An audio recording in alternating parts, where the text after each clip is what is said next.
Je trouve qu'il est souvent utile d'examiner la définition formelle d'un terme afin de le comprendre dans son ensemble.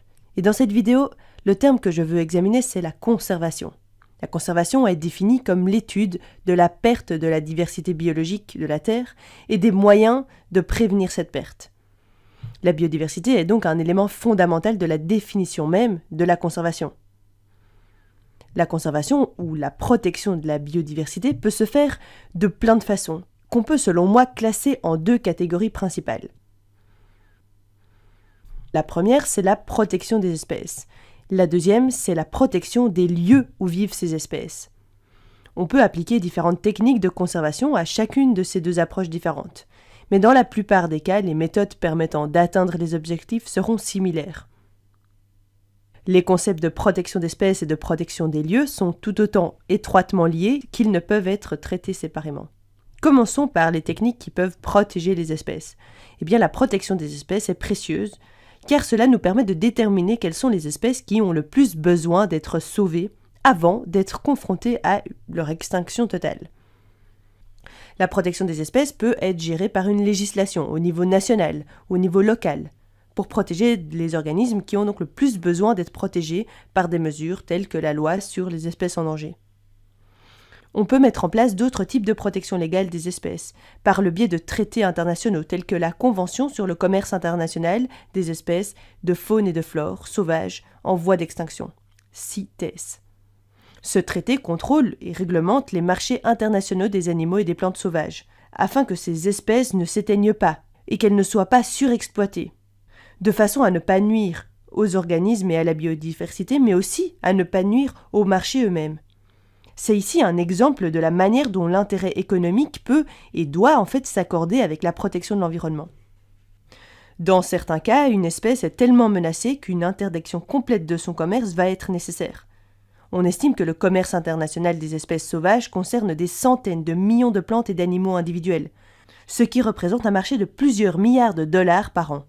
Ce n'est donc pas un petit problème, et cela va des animaux et des plantes vivantes aux produits dérivés d'organismes comme les aliments, les articles en cuir, le bois, les livres, les médicaments et même des choses comme les instruments de musique en bois.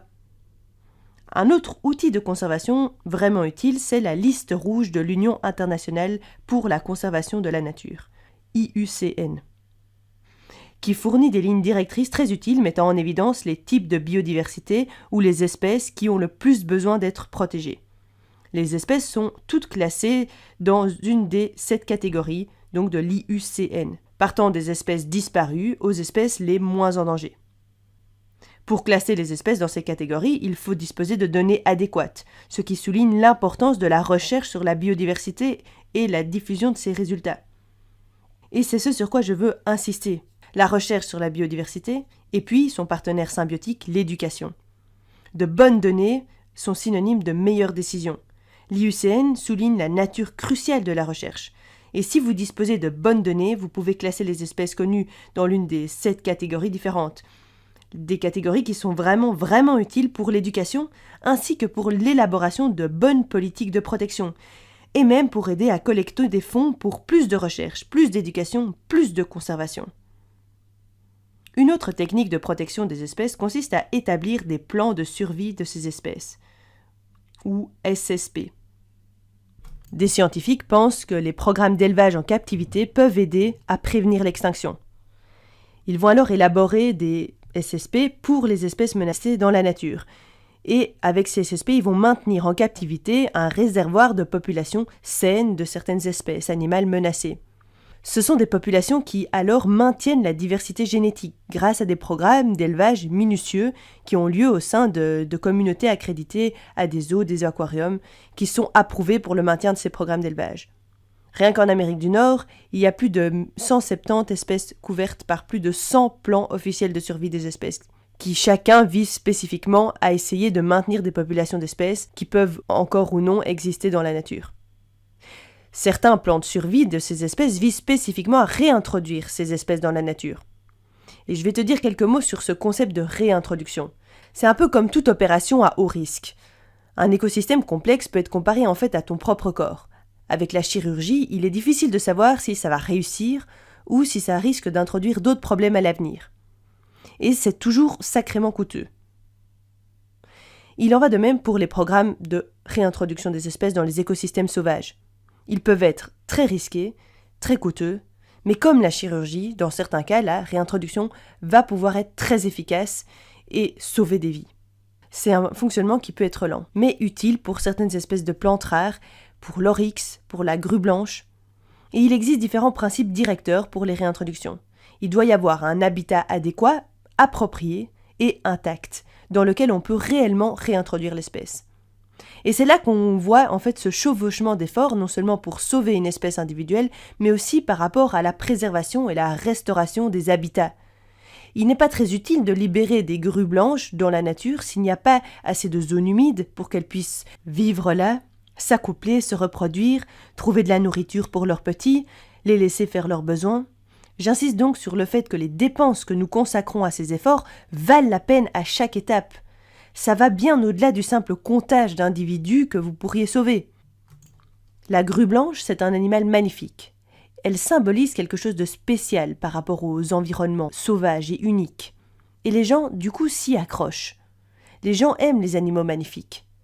Ces grues attirent l'attention sur l'importance d'essayer de sauver non seulement les individus de certaines espèces, mais aussi des lieux tout entiers où ces espèces peuvent continuer à exister. Et donc parmi les avantages secondaires de ce type de conservation, de cette technique de réintroduction, on trouve la sensibilisation du public.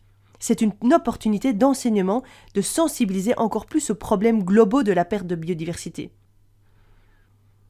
Explorons donc davantage ce que signifie la conservation des lieux dans la nature. C'est sans doute le moyen le plus efficace de protéger la biodiversité, car en sauvant un endroit, vous sauverez probablement des écosystèmes tout entiers. Vous sauvez certainement des habitats, et cette approche offre l'occasion de protéger les endroits les plus riches en biodiversité, les plus uniques de la planète, par la mise en place de politiques publiques. Donc des endroits comme les points chauds de biodiversité. Ce concept, donc lui aussi, va permettre de réunir la recherche et l'éducation, et va permettre de promouvoir et d'étendre l'idée de sauver un lieu tout entier. Aujourd'hui, certains endroits sont protégés simplement grâce à leur éloignement. Par exemple, l'Antarctique. Bien qu'il semble peut-être solide, dur, sans vie, en fait c'est un endroit très fragile, plein de vie, et constamment mis sous pression par les extractions des ressources, comme par exemple la pêche.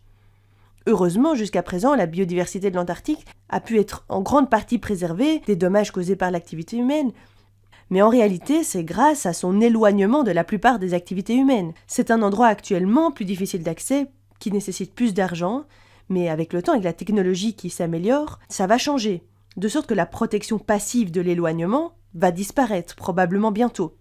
Alors bien entendu, d'autres endroits plus menacés par l'empiètement humain ont été choisis pour bénéficier d'un statut spécial, par exemple le parc protégé. Tout le monde connaît le système des parcs nationaux des États-Unis, qui a été même qualifié de meilleure idée de l'Amérique. On pourrait dire que sans ces parcs et ces régions protégées qui ont été créées dans le monde entier, eh bien la biodiversité aurait été encore plus touchée qu'elle ne l'a été jusqu'à présent. Dans la mer, les zones marines protégées sont des parcs de conservation sous-marine. Ces endroits sont des refuges pour les organismes comme les poissons, qui autrement seraient soumis à une surexploitation qui réduirait leur diversité et entraînerait des changements négatifs dans leur écosystème. Les zones marines protégées permettent donc aux populations de se rétablir et servent de réservoir pour repeupler les zones environnantes. On trouve un bon exemple aux Philippines, où on a une masse d'eau qu'on appelle le passage de Verde Island. Il possède déjà plusieurs parcelles d'écosystèmes de récifs coralliens qui sont des zones marines protégées. Mais imaginez si l'ensemble de ce passage devenait une zone gigantesque disponible pour ses fonctions de récupération et de réservoir. Avec une réglementation, on pourrait complètement empêcher l'exploitation de cette partie spéciale du triangle corallien, et ainsi permettre au passage d'agir comme une sorte de pompe pour les coraux et les autres espèces du récif, et les distribuer après vers les autres zones plus touchées des eaux environnantes. Donc ce passage de Verde Island a fait preuve de résistance aux maladies et au blanchissement des coraux, et les zones environnantes souffrant de la dégradation de l'environnement pourraient se rétablir plus rapidement grâce à ce réservoir de biodiversité inégalé dans ce passage, qui serait du coup voisin, le voisin qui a toutes les fonctions importantes d'un écosystème sain et qui permet des services écosystémiques solides. Enfin, je voudrais mentionner un domaine émergent qu'on appelle la génétique de la conservation, et qui concerne la protection non seulement des espèces, mais aussi de plusieurs niveaux différents de biodiversité, à partir des traits génétiques, qui varient parmi les membres individuels d'une population, mais aussi parmi les diverses populations qui composent une espèce. Et bien sûr, cela inclut la diversité génétique qui se trouve dans les écosystèmes tout entiers. La génétique de la conservation, c'est donc une façon différente et potentiellement puissante d'envisager de nouvelles techniques de conservation et une nouvelle façon d'évaluer la valeur de la protection et de la conservation de différents écosystèmes. Il s'agit essentiellement d'un autre outil dans la panoplie des outils de conservation. Toute approche globale de conservation inclusive, comme celle-ci, nécessite des données rigoureuses et diversifiées qui s'appuient sur la science des lignes évolutives. Il s'agit de savoir comment la biodiversité se génère réellement dans le temps et dans l'espace. Toute cette science nous aide à mieux comprendre quels types d'organismes sont les plus essentiels à une zone donnée ou à une lignée donnée, et comment la protection de la biodiversité peut être assurée le plus efficacement possible par les bonnes techniques de conservation. Donc des techniques dont nous avons besoin aujourd'hui plus que jamais.